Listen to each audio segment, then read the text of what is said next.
morning. Let's wait for a minute. See if we get some joiners. I'm Whitney from Plant Grow Eat, and I understand that not everyone is where I am in the world and is not, ready for spring. I will tell you, yesterday in Los Angeles, here in Los Angeles, something shifted with the light.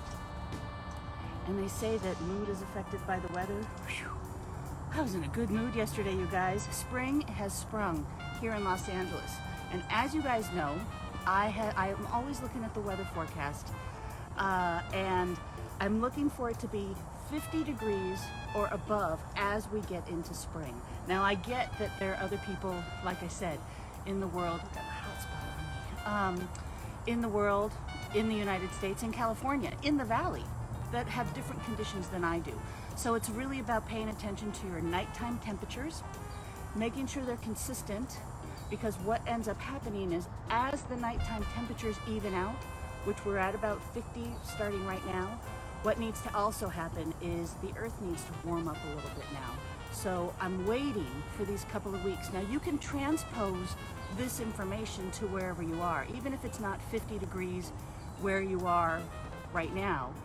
Hopefully at night, 50 degrees, hopefully it'll be 50 degrees where you are at some point. And that's when you can start doing what I'm about to show you. So as you can see, I am at one of my tubs. I do raised beds. I believe in raised beds. I really only install raised beds. I only grow in raised beds. I make containers out of everything, buckets and pots and bowls, and drill a hole in something and you've got a container to grow in. So if you're growing in the ground, what I'm about to show you, you can also do too. It'll just be a little bit different, which I'll explain at the end. So what I'm doing is I'm looking at one of the kittens are playing, I love it. I'm looking at one of my tubs, which obviously did not grow too well this winter.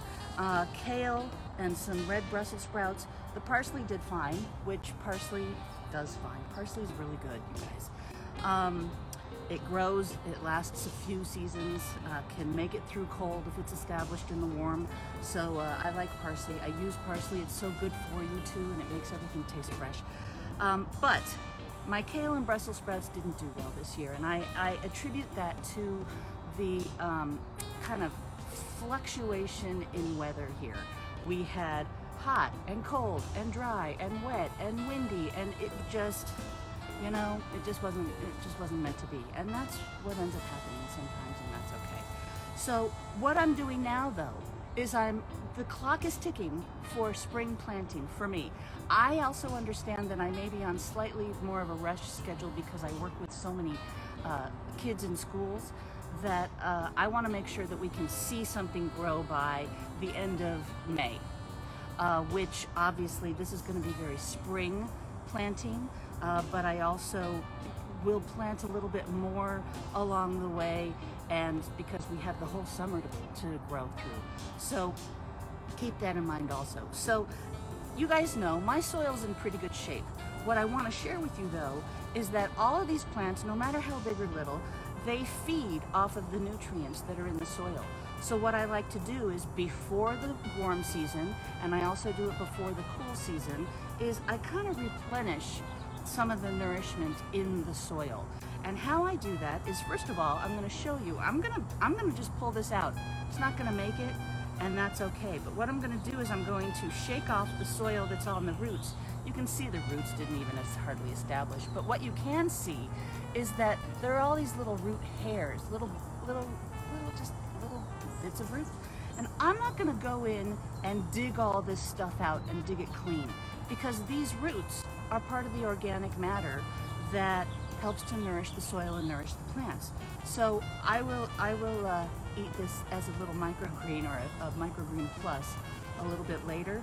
And I'm just going to show you with this one little area, this one example. And you know what? I'm going to take this one out too, because I'm going to take this one out. There we go. We'll do this section. So this is a red Brussels sprout. Same thing. I'm going to, look, didn't even kind of come out of its root ball. Maybe the soil that it was started in was not right, but I'm not going to question that right now. What you can see me doing though, is you can see me, I'm just kind of loosening whatever roots are on this, and I'm putting them back in. Now, if this thing was completely compacted with a lot of roots, that would be something different. But I always kind of analogize it as if we were a universe on the thumb of a giant and someone came in and kind of disrupted our flow. There is a lot of living matter underneath the surface of this soil. I'm not gonna go in and dig in real deep and loosen it all up. I'm gonna know that the soil I started with was healthy and good, and that I've kind of nourished it along the way, which we will do along the way. And I'm not gonna go in and dig it. I'm gonna let that living stuff be underneath. What I am gonna do is pick off some of the debris that has gathered from the wind and whatever the weather's going on. And I'm just gonna kind of make sure that it's clear on top. I'm also gonna go in, like I just said, I'm contradicting myself, but not completely. I'm gonna go in and I'm just gonna kind of make sure that the top of the soil, you know, sometimes it gets a little cakey. And I wanna make sure, like especially when I add granular fertilizer, I wanna make sure that the top is loose. But really just with my fingers, and not even with my whole fingers, like maybe with one of the little digits. And then I have some compost and some worm castings that have been cooking in the back. And when I don't have enough compost or worm castings that I've made myself, it's very easy. I don't want to get too scientific with you guys. That's not who I am and what I'm teaching. What I'm teaching is that everyone can garden. And you can buy compost at the hardware store or your nursery. There's a difference of opinion in compost. Malibu products make good compost. I also use Kellogg's Amend that has some good stuff in it. I'm really looking for, like I've said, the words on the package. We don't need to get into the science. That's something that we can kind of, you know, advanced classes. But really what I'm trying to do is just get people growing. It's easy, you guys. So you can see that this compost, it looks like soil. And all it is decayed paper and food waste that doesn't have any sauces or fats on it. It's, you know, fruit peels and rinds or pieces of fruit themselves. It's leaves and old newspapers, and there's a bunch of stuff in here that just is decayed and cooked down. And I also sift it so that I get the big chunks out.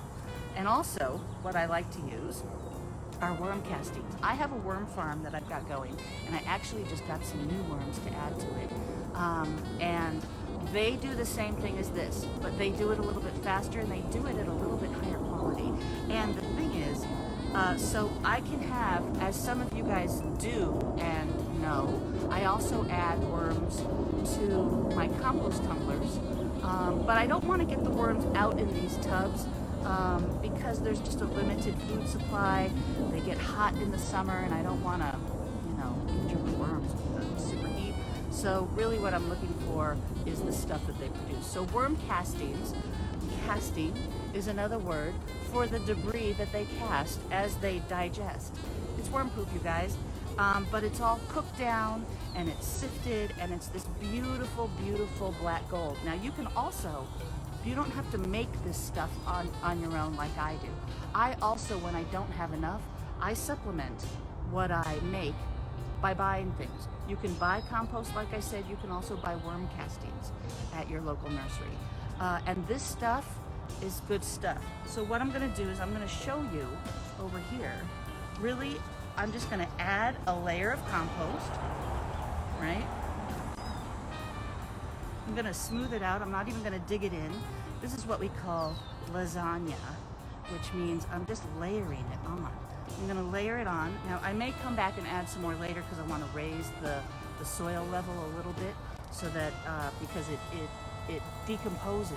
The organic matter in the soil decomposes, and it also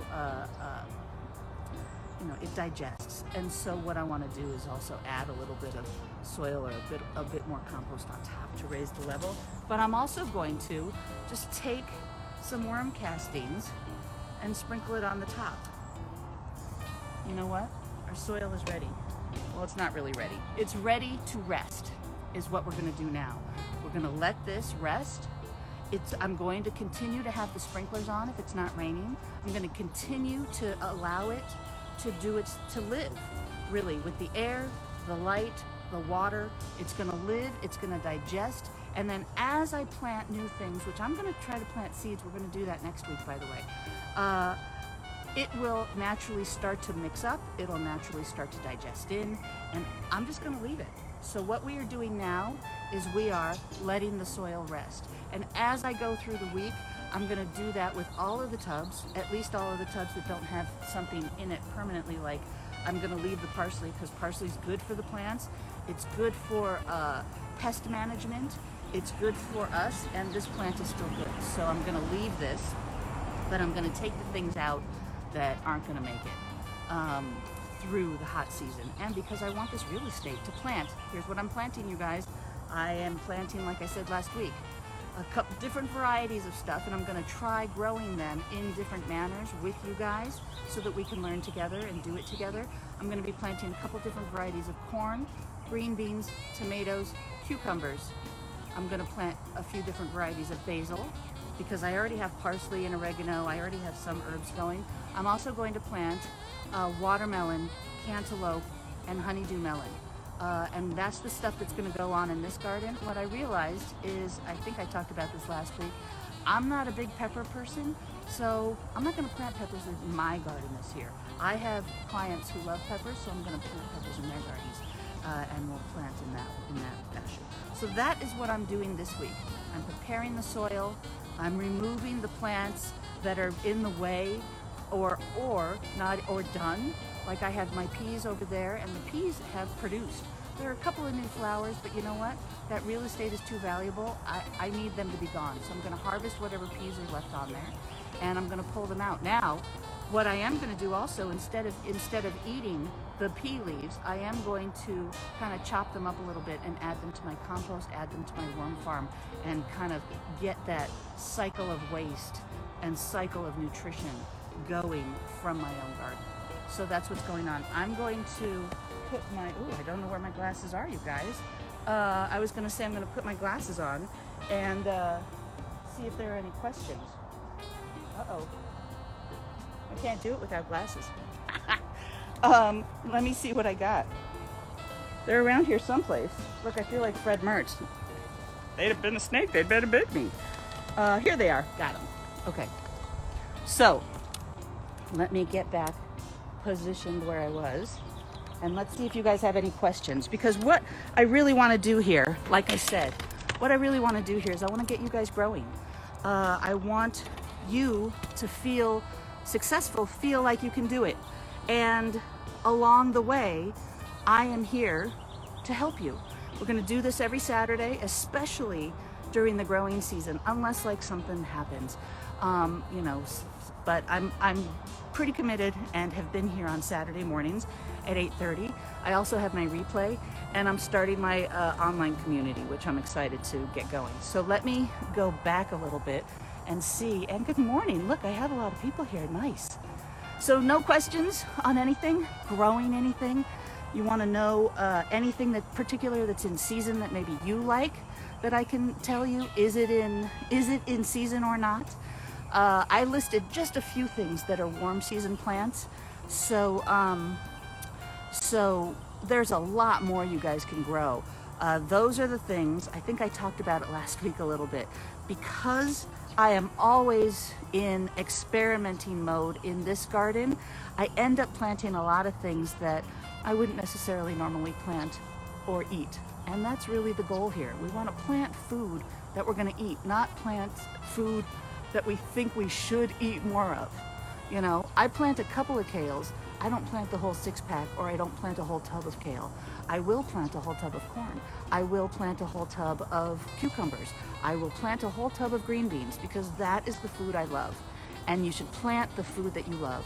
Look at me, I'm really lecturing today. It's the light, you guys. It's changed and it's good. Anyway, hit me up if you have any questions that you think about later.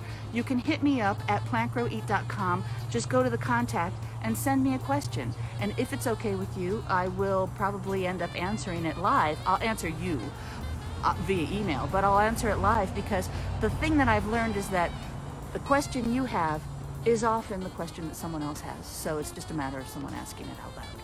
That is what I got today, you guys. Thanks for joining. Weekends in the Garden, Plant, Grow, Eat. Let's get growing. I'll see you.